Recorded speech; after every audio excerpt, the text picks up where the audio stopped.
நீங்கள் பார்த்து கொண்டிருப்பது உஸ்தாத் மதுரை முஜாஹித் மனம் கவரும் சொற்பொழிவு.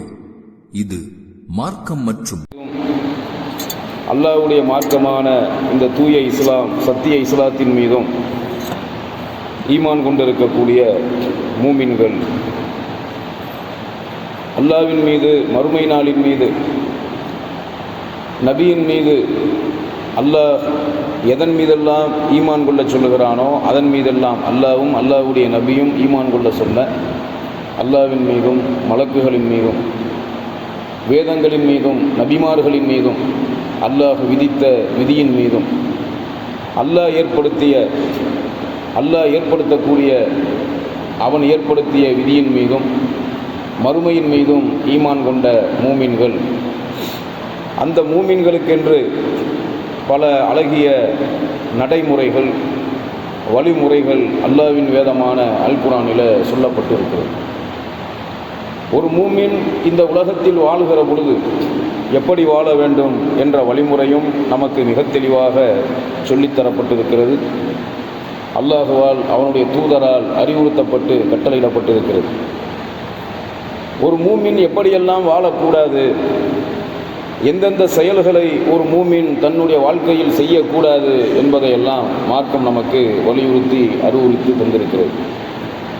ஒரு மூமினிடம் இருக்கக்கூடிய பண்புகள் என்ன என்பதையும், இருக்கக்கூடாத பண்புகள், தீய நடத்தைகள், நடவடிக்கைகள் என்ன என்பதையும் அறிந்து வைத்திருப்பது அல்லாஹ்வின் மீது ஈமான் கொண்ட ஒவ்வொரு மூமினான ஆணின் மீதும் கடமை, ஒவ்வொரு மூமினான பெண்ணின் மீதும் கடமை.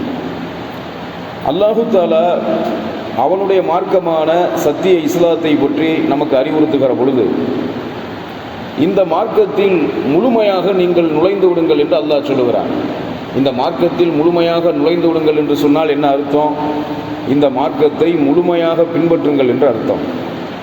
இந்த மார்க்கத்தில் முழுமையாக நுழைந்து இதை பின்பற்றுங்கள் என்று கட்டளையிடக்கூடிய அல்லாஹு ரப்புல் ஆலமீன் ஷைத்தானின் அடிச்சுவடுகளை நாம் பின்பற்றக்கூடாது என்பதையும் அல்லாஹ் நமக்கு வலியுறுத்துகிறான். சூரா அல் பக்ரா, திருக்குர்ஆனில் இருக்கக்கூடிய 2வது சூறாவில் உள்ள 208வது வசனத்தில் அல்லாஹ் சொல்லுகிறான், யா அய்யுஹல்லதீன ஆமனூ துஹுலூ ஃபீ ஸில்மி காஃபா வலா தத்தபிஉ குதுவாத்தி ஷைத்தான் இன்னஹு லக்கும் அதுவுன் முபீன். நம்பிக்கையாளர்களே, அல்லாஹ்வின் மார்க்கமான இஸ்லாத்தில் நீங்கள் முழுமையாக நுழைந்து விடுங்கள். ஷைத்தானுடைய அடிச்சுவடுகளை நீங்கள் பின்பற்றாதீர்கள். அந்த ஷைத்தான் உங்களுக்கு எதிரியாக, மூமின்களாகிய உங்களுக்கு விரோதியாக இருக்கிறான் என்று அல்லாஹ் குர்ஆன்ல சொல்றான். மூமின்களுக்கு ஷைத்தான் பகிரங்கமான, வெளிப்படையான விரோதி. மனித இனத்துக்கே ஷைத்தான்கள் விரோதிகளாகத்தான் இருக்கிறது என்பதை அல்லாஹ் குர்ஆன்ல சொல்றான். அப்போ மனித இனத்துக்கும் ஷைத்தான்கள் விரோதிகளாக இருக்கிறது. அல்லாஹ்வின் மீது ஈமான் கொண்ட மூமின்களுக்கும் ஷைத்தான் விரோதியாக இருக்கிறான் என்று அல்லாஹ் குர்ஆன்ல சொல்றான். அப்போ இஸ்லாத்தில் நுழைந்து விடுங்கள் என்று கட்டளையிடக்கூடிய அல்லாஹு ரப்புல் ஆலமீன் ஷைத்தானின் அடிச்சுவடை பின்பற்றக்கூடாது என்று ஏன் அல்லாஹ் கட்டளையிடுகிறான்? ஒரு மூமின் எப்பொழுது ஷைத்தானுடைய அடிச்சுவடை பின்பற்றுகிறானோ, ஒரு மூமினான மனிதன் ஷைத்தானுடைய ஊசலாட்டத்துக்கு முக்கியத்துவம் கொடுத்து, ஷைத்தானுடைய அந்த தீய செயல்கள், பாவ செயல்களை ஷைத்தான் தூண்டுகிற காரணத்தினால் அதற்கு முக்கியத்துவம் கொடுத்து எப்பொழுது ஒரு மூமின் மார்க்கத்தில் தடுக்கப்பட்ட, அல்லாஹ் தடுத்த, அவனுடைய நபி தடுத்த காரியத்திலே ஈடுபடுகிறானோ, அப்படி ஈடுபடுகிற பொழுது அவன் பாவியாகிறான். பாவியாகக்கூடிய மூமின் அல்லாஹ் அவனை மன்னிக்கவில்லை என்று சொன்னால் நஷ்டவாளியாக ஆகிவிடுவான்.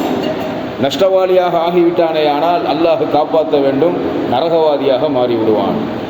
அப்போ ஷைத்தானுடைய செயல்களை பின்பற்றக்கூடாது என்பதைத்தான் அந்த வசனத்தில் அல்லாஹ் சொல்லுகிறான். ஷைத்தானுடைய செயல்களை செய்யக்கூடாது, ஷைத்தானுடைய காரியத்தில் நாம் ஈடுபடக்கூடாது என்று அல்லாஹ் நமக்கு கட்டளையிடும் காரணத்தினால் ஷைத்தானுடைய அடிச்சுவடுகளை நீங்கள் பின்பற்றாதீர்கள் என்று அல்லாஹ் நமக்கு சொல்லுகிறான். அப்போ ஷைத்தானுடைய அடிச்சுவடுகளை பின்பற்றக்கூடாது என்று சொன்னால் மொத்தத்தில் அல்லாஹ்வும் அல்லாஹ்வுடைய தூதரும் எதையெல்லாம் தடுத்திருக்கிறார்களோ, மார்க்கத்தில் எந்தெந்த செயல்கள், எந்தெந்த காரியங்கள் நமக்கு அல்லாஹ்வின் மீது ஈமான் கொண்ட மூமின்களாகிய நமக்கு தடுக்கப்பட்டிருக்கிறதோ, தடை செய்யப்பட்டிருக்கிறதோ, மார்க்கத்தில் தடுக்கப்பட்ட அனைத்துமே ஷைத்தானுடைய செயல் என்று அர்த்தம். அப்போ ஷைத்தானின் அடிச்சுவடுகளை பின்பற்றாதீர்கள் என்று சொன்னால் மார்க்கத்தில் தடுக்கப்பட்ட காரியத்தை செய்யக்கூடாது. இந்த வசனத்தை மிக சிம்பிளாக நீங்கள் புரிந்து கொள்வதாக இருந்தால் மார்க்கத்தை முழுமையாக பின்பற்ற வேண்டும், மார்க்கத்தில் தடுக்கப்பட்ட காரியத்தை செய்யக்கூடாது. இதுதான். அப்போ மார்க்கத்தை பின்பற்றும் போது முழுசாக பின்பற்றணும், அரையும் குறையுமா பின்பற்றக்கூடாது. தடுக்கப்பட்ட செயல்கள் எது நமக்கு தெரியும். அல்லாஹ் அவன் வேதத்தில், அவனுடைய வேதமான அல் குர்ஆனில் நமக்கு எதையெல்லாம் தடை செய்திருக்கிறான், நபி அவர்கள் நம் மீது எதையெல்லாம் தடுத்திருக்கிறார்கள் என்று நம்ம எல்லாருக்குமே தெரியும். அப்படி தெரியாட்டி கூட அதை தெரிஞ்சுக்க வேணும். மூமினாக இருக்கக்கூடிய ஆண்களும் மூமினாக இருக்கக்கூடிய பெண்களும் இஸ்லாத்தில் தடுக்கப்பட்ட காரியங்கள் என்ன என்ன என்பதை தெரியாமல் இருப்பார்களே, ஆனால் அதை தெரிந்து வைத்திருப்பது அவர்களின் மீது கடமை. மார்க்கத்தில் குர்ஆன் சுன்னா என்ற இந்த மார்க்கத்தின் அடிப்படை அக்கீதாவை தெரிந்து வைத்திருப்பது கடமை. ஹராம் ஹலாலை தெரிந்து வைத்திருப்பது கடமை. மூமினாக இருக்கக்கூடிய மக்களுக்கு, முஸ்லிம்களாக இருக்கக்கூடியவர்களுக்கு ஹராமான செயல்கள் எது என்று தெரியவில்லை, ஹலால் எது என்று தெரியவில்லை. குர்ஆன் சுன்னா என்றால் என்னவென்று தெரியாத மக்கள் அவர்கள் மூமின்களாக முடியாது, மூமின்களாக இல்லாதவர்கள் மறுமையில் வெற்றி அடைய முடியாது. அப்போ ஹராமான செயல்களை தெரிந்து வைத்திருப்பது நம் மீது கடமை, ஹலாலான செயல்களை தெரிந்து வைத்திருப்பது கடமை. அப்போ எதெல்லாம் ஹராமாக்கப்பட்டிருக்கிறதோ அந்த ஹராமின் பக்கம் நாம் செல்லக்கூடாது, அந்த ஹராமான செயல்களை நாம் செய்யக்கூடாது என்பதைத்தான் அல்லாஹ் அவனுடைய வேதமான அல் குர்ஆனில் வலியுறுத்துகிறான். அதில் மூமின்கள் கடைபிடிக்க வேண்டிய ஒழுங்குமுறைகள், மூமின்கள்கிட்ட இருக்கக்கூடிய பண்புகளில் ஒரு பண்பு, மூமின்கள்கிட்ட இருக்க வேண்டிய முக்கியமான நடத்தையில் ஒரு நடத்தை சூரா ஹுஜராத், திருக்குர்ஆனில் இருக்கக்கூடிய 49வது சூறாவான அல் ஹுஜராத் என்ற இந்த 49வது சூறாவில் உள்ள முதல் வசனத்தில் இருந்து 1வது வசனத்தில் இருந்து 12, 13 வரைக்கும் 12 வசனங்கள், அதாவது மொத்தத்தில் இந்த சூறாவில் 18 ஆயத்துக்கள் இருக்கிறது. இதை ஓதும்போது பெரிய சூறா மாதிரி தெரியும், ஆனால் பெரிய சூறா தான். மொத்த ஆயத்துக்களை எத்தனைன்னு பார்த்தா 18 ஆயத்து. அந்த 18 ஆயத்துக்களில் முதல் வசனத்தில் இருந்து 18 வசனம் வரைக்கும் சஹாபாக்களுக்கு சொல்லப்பட்ட ஒவ்வொரு அறிவுரையும் அற்புதமான மிகச்சிறந்த அறிவுரைகளாக இருக்கிறது. சஹாபாக்களுக்கு சொல்லப்பட்டது தானே, நாம் இதை முக்கியத்துவம் கொடுக்கக்கூடாதுன்னு நினைக்கக்கூடாது. சஹாபாக்களுக்கு தான் எல்லாமே சொல்லப்பட்டுச்சு. சஹாபாக்கள் வழியை பின்பற்றுவது நேர்வழி, சஹாபாக்கள் வழி அல்லாத மற்ற வழியை தேடுவது வழிகேடு. அப்போ நேர்வழி எது? நபி அவர்கள் காட்டி தந்த, நபி அவர்களுக்கு அல்லாஹ் கொடுத்த குர்ஆன் சுன்னா என்ற இந்த சத்திய மார்க்கம் நபி அவர்களுக்கு அல்லாஹ் கொடுத்த நேர்வழி. நபி அவர்களுக்கு அல்லாஹ் எந்த நேர்வழியை கொடுத்தானோ அந்த நேர்வழியில் தான் சஹாபாக்கள் பயணித்தார்கள். நாம் ஒவ்வொருவரும் அதில் தான் பயணிக்க வேண்டும். அப்போ சஹாபாக்கள் பயணித்த வழி தான் குர்ஆன் சுன்னா, அதுதான் நேர்வழி. சஹாபாக்கள் வழி அல்லாத மற்ற வழியை யார் பின்பற்றுகிறார்களோ அவர்கள் வழிகேட்டில் தான் இருக்கிறார்கள் என்பதை மார்க்கம் நமக்கு தெளிவுபடுத்துகிறது. அப்போ குர்ஆனில் மூமின்களுக்கு சொல்லப்பட்ட அறிவுரைகள், மூமின்களுக்கு சொல்லப்பட்ட கட்டளைகள், அது அனைத்துமே சஹாபாக்களுக்கு சொல்லப்பட்டது. முதல்ல சஹாபாக்களுக்கு சொல்லப்பட்டது, அடுத்து நமக்கு சொல்லப்பட்டது. சஹாபாக்களுக்கு சொல்லப்பட்ட அத்தனை விஷயமும் நமக்கும் சொல்லப்பட்டது. சஹாபாக்கள் எப்படி பின்பற்றினார்களோ அது மாதிரி தான் நாமளும் இந்த மார்க்கத்தை பின்பற்றி நடக்க வேண்டும். இதைத்தான் அல்லாஹ் சொல்கிறான். அப்போ இந்த 18 வசனத்தில் ஒவ்வொரு வசனமும் சஹாபாக்கள் நபி அவர்கள்ட்ட எப்படி பேசணும், நபி அவர்கள் சஹாபாக்கள்கிட்ட எப்படி நடந்துக்கிறணும், சஹாபாக்கள் ஒவ்வொருத்தருமே நபி அவர்கள்ட்ட எந்த மாதிரி நடந்து கொள்ள வேண்டும் என்பதை வலியுறுத்துகிற வசனங்களாக இந்த சூறாவின் வசனங்கள் இருக்கிறது. திருக்குர்ஆனில் இருக்கக்கூடிய 114 சூறாக்கள், 114 அத்தியாயங்களில் 2 சூறாவில் மட்டும்தான் யா ஐயுஹல்லதீன ஆமனுங்கிற ஆயத்து ஆரம்பிக்கும். இந்த யா ஐயுஹல்லதீன ஆமனுங்கிற குர்ஆன் ஆயத்து நிறைய சூறாவில் வருது. யா ஐயுஹல்லதீன ஆமனுன்னா என்ன அர்த்தம்? யா ஐயுஹல்லதீன ஆமனு அப்படின்னு சொன்னால் பாடம் நடத்தும் போது நாம் கேட்போம் மாணவர்கள்ட்ட என்ன அர்த்தம். அதுக்கு என்ன அர்த்தம்னா ஈமான் கொண்டவர்களே என்று அர்த்தம், நம்பிக்கையாளர்களே என்று அர்த்தம். யா அய்யுஹல்லதீன ஆமனு, நம்பிக்கையாளர்களே என்று அர்த்தம். அப்போ யா அய்யுஹல்லதீன ஆமனுங்கிற இந்த ஆயத்திற்கு நம்பிக்கையாளர்களேன்னு அல்லாஹ் அழைக்கிறானே, நம்பிக்கையாளர்களேன்னு அழைச்சு அல்லாஹ் மூமின்களுக்கு சில உண்மைகளை, சில கட்டளைகளை, சில முக்கியமான உண்மைகளையும் கட்டளைகளையும் அல்லாஹ் அறிவுறுத்துகிறானே, அந்த விஷயங்கள் எல்லாம் இந்த யா அய்யுஹல்லதீன ஆமனுன்னு அல்லாஹ் மூமின்கள் அழைச்சு தான் சொல்கிறான். மூமின்களே, நம்பிக்கையாளர்களை என்று அழைச்சு தான் அல்லாஹ் சொல்கிறான். அப்போ இந்த யா அய்யுஹல்லதீன ஆமனுங்கிற ஆயத்து குர்ஆனில் நிறைய இடத்துல வருது. யா அய்யுஹல் முக்மினூன், மூமின்களே, யா அய்யுஹல்லதீன ஆமனு, இன்னல்லதீன ஆமனு, இல்லல்லதீன ஆமனுங்கிற நம்பிக்கையாளர்கள் சம்பந்தமாக, மூமின்கள் சம்பந்தமாக வரக்கூடிய வசனங்கள், ஆயத்துக்கள் அல் குர்ஆனில் நிறைய இருக்கிறது. ஒரு சூறாவில் முதல் ஆயத்தை, முதல் வசனமே, இப்போ மற்ற சூறாக்களில் உள்ள ஆயத்துக்களை எல்லாம் நீங்கள் எடுத்து பார்த்தீங்கன்னு சொன்னால் யா அய்யுஹல்லதீன ஆமனுல ஆரம்பிக்காது, மற்ற விஷயங்கள்ல தான் ஆரம்பிக்கும் மற்ற சூறாக்கள் எல்லாமே. இரண்டு சூறா தான் எடுத்த உடனே முதல் வசனமே யா அய்யுஹல்லதீன ஆமனுன்னு ஆரம்பிக்கும். ஒரு சூரா ஹுஜராத் என்று சொல்லப்படுகிற, ஹுஜராத் என்றால் அறைகள் என்று அர்த்தம். இந்த ரூம் அறைன்னு சொல்கிறோமே அந்த மாதிரி அறைகள்னு அர்த்தம் ஹுஜராத்னா. சூரா ஹுஜராத்தில் முதல் வசனம் யா அய்யுஹல்லதீன ஆமனுன்னு ஆரம்பிக்கும். அடுத்து இன்னொரு சூறாவான 49வது சூறாவான ஹுஜராத்தில் எப்படி யா அய்யுஹல்லதீன ஆமனுன்னு முதல் ஆயத்தில் அந்த சூறா ஆரம்பிக்கப்படுதோ, அதே மாதிரி 60வது சூரா மும்தஹினா என்று சொல்லப்படுகிற 60வது சூறாவுலையும் யா அய்யுஹல்லதீன ஆமனுங்கிற ஆயத்தில் அந்த சூறா ஆரம்பிக்கும். அப்போ இந்த சூறாவில் அல்லாஹ் எப்படி அழைச்சு சொல்கிறான்? முதல் ஆயத்தே யா அய்யுஹல்லதீன ஆமனு லா துகத்திமு பைன யதையில்லாஹி வ ரசூலிஹி வத்தகுல்லாஹ இன்னல்லாஹ சமீஉன் அலீம். மூமின்களான முதல் நிலை மூமின்களான சஹாபாக்களுக்கும் கடைசி நிலை மூமின்களாக இருக்கக்கூடிய நமக்கும் அல்லாஹ் சொல்லக்கூடிய அறிவுரை.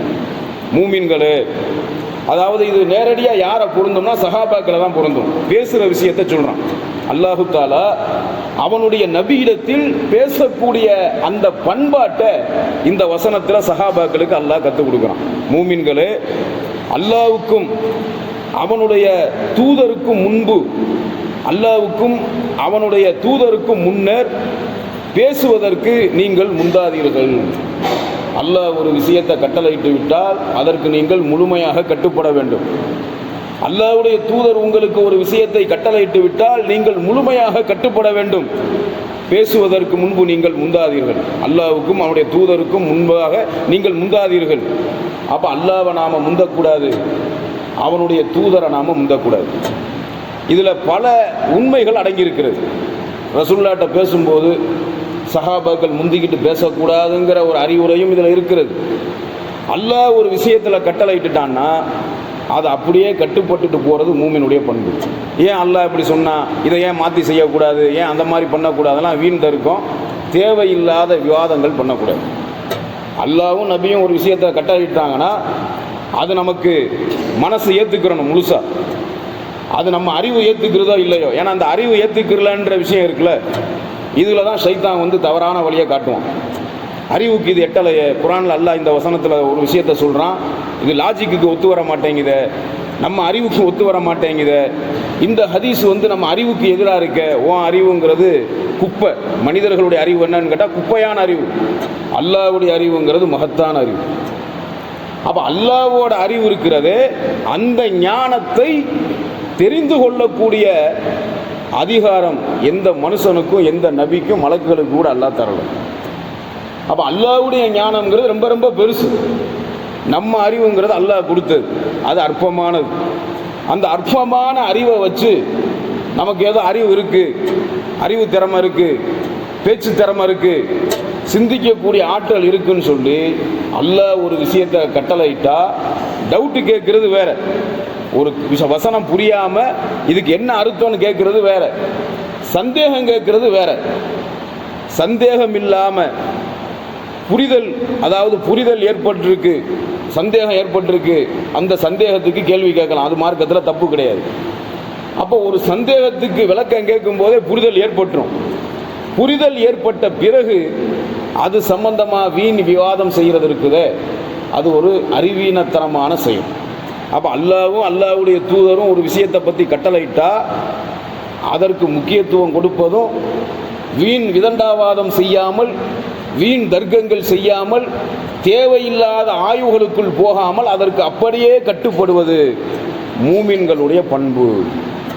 சிந்திச்சு செயல்படுங்க நல்லா சொல்றான். அல்லாவே சிந்திக்க சொல்றானேன்னு சொல்லிட்டு அல்லாவுடைய கட்டளையை பற்றி வாதம் பண்ணுறது, இது ஏன் அப்படி அல்லாஹ் சொன்னா, இப்படி இந்த தேவையில்லாத ஆய்வுக்கு போகக்கூடாது. அல்லாஹ் கட்டளையிட்டானா நீ கட்டுப்பட்டே ஆகணும். அல்லாஹ் 5 நேரம் தொழுவணும் உன் மேலே விதிச்சிருக்கான், அது உனக்கு சிரமமாக இருந்தால் நீ தொழுது தான் ஆகணும். ரமலான் மாதத்தை அடைந்தால் நீ நோன்பு போயின்னு அல்லாஹ் உன் மேலே கடமையாக்கியிருக்கான். உனக்கு கஷ்டமாக இருந்தாலும் சிரமமாக இருந்தாலும் நீ அந்த நோன்புங்கிற வணக்கத்தை நிறைவேற்றி ஆகணும். ஒழுக்கமாக இருக்க சிரமமாக இருக்குது, கட்டுப்பாடாக வாழ சிரமமாக இருக்குது, நல்ல பேச்சுக்களை மட்டும் பேச சிரமமாக இருக்குது, தவறான பேச்சுக்கள் பேசாமல் இருக்க முடியலை, உனக்கு கஷ்டமாக இருந்தாலும் நீ கட்டுப்பட்டு தான் ஆகணும். ஏன்னா உன் மேலே அல்லாஹ் சுமத்திட்டான், நபி அவர்கள் உன் மேலே சுமத்திட்டாங்க. அந்த சுமைகளுக்கு, உன் மீது சுமத்தப்பட்ட அந்த சுமைகள் கடமைகளுக்கு கட்டுப்பட்டு நடப்பது அல்லாஹ்வின் மீது, மறுமை நாளின் மீது, நபியின் மீது ஈமான் கொண்ட ஒவ்வொரு மூமினின் மீதும் கடமை என்பதை இந்த வசனம் நமக்கு தெளிவாக அறிவிக்கிறது. அப்போ அல்லாஹ்வுடைய நபி பேசும்போது முந்தக்கூடாதுங்கிற அறிவுரையும் சஹாபாக்களுக்கு இந்த ஆயத்தில் சொல்லப்பட்டிருக்கு. ஒட்டுமொத்த மூமின்களுக்கும் பொதுவாக சொல்லப்பட்ட ஒரு அறிவுரை என்னன்னு சொன்னால், அல்லாஹ் ஒரு காரியத்தை கட்டளையிட்டு விட்டால், நபி அவர்கள் ஒரு காரியத்தை குறித்து உங்களுக்கு கட்டளையிட்டு விட்டால் நீங்கள் முழுமையாக கட்டுப்பட்டு நடக்க வேண்டும், அதில் மாற்று கருத்து கொள்ளக்கூடாது. இதை இன்னொரு வசனத்தில் அல்லாஹ் எப்படி சொல்றானா, சூரா அஹ்ஸாப்ல, திருக்குரான்ல இருக்கக்கூடிய 33வது சூறாவில் அல்லாஹ் சொல்றான், மூமின்களே, அல்லாஹ்வும் அவனுடைய தூதரும் ஒரு காரியத்தை பற்றி உங்களுக்கு கட்டளையிட்டு விட்டால் அதற்கு நீங்கள் அப்படியே கட்டுப்பட வேண்டும். அதில் மாற்று கருத்து கொள்வதற்கோ சுய விருப்பம் கொள்வதற்கோ ஈமான் கொண்ட ஆணுக்கும் அனுமதி இல்லை, பெண்ணுக்கும் அனுமதி இல்லை. 2 பேரையும் சேர்த்தே அல்லாஹ் சொல்றான். மூமின்களான ஆண்களுக்கும் அனுமதி கிடையாது. எதுல அல்லாஹ் ஒரு விஷயத்தை கட்டளையிட்டானா மூமினான ஆண்கள் எல்லாருமே கட்டுப்பட்டு போகணும். அல்லாஹ்வுடைய நபி ஒரு விஷயத்தை கட்டளையிட்டுட்டாங்களா, அப்ப ஈமான் கொண்ட ஒவ்வொரு பெண்ணும் கட்டுப்பட்டு போகணும் அல்லாஹ்வுடைய கட்டளைக்கு, அல்லாஹ்வுடைய நபியின் கட்டளைக்கு. அல்லாஹ்வும் அல்லாஹ்வுடைய நபியும் ஒரு காரியத்தை குறித்து இப்படித்தான் செய்ய வேண்டும் என்று கட்டளையிட்டு இருக்கும் போது அதுல மாற்று கருத்து கொள்வதற்கு, சுய விருப்பம் கொள்வதற்கு ஈமான் கொண்ட ஆணுக்கும் அனுமதி இல்லை, பெண்ணுக்கும் அனுமதி இல்லை என்று அல்லாஹ் அதுல அந்த வசனத்துல தெளிவுபடுத்தணும். அடுத்து அல்லாஹ் சொல்றான், அல்லாஹ்விடத்தில் நீங்கள் பயபக்தியோடு நடந்து கொள்ளுங்கள். அல்லாஹ்விடத்துல எப்படி இருக்கணும், அல்லாஹ் நம்ம பேசுற ஒவ்வொரு பேச்சையும் கண்காணித்து கொண்டு இருக்கிறான், நம்முடைய ஒவ்வொரு செயலையும் அல்லாஹ் கண்காணித்து கொண்டு இருக்கிறான். நாம உள்ளத்துல என்ன நினைக்கிறோம் அல்லாஹ் கண்காணிச்சுக்கிட்டு இருக்கான்.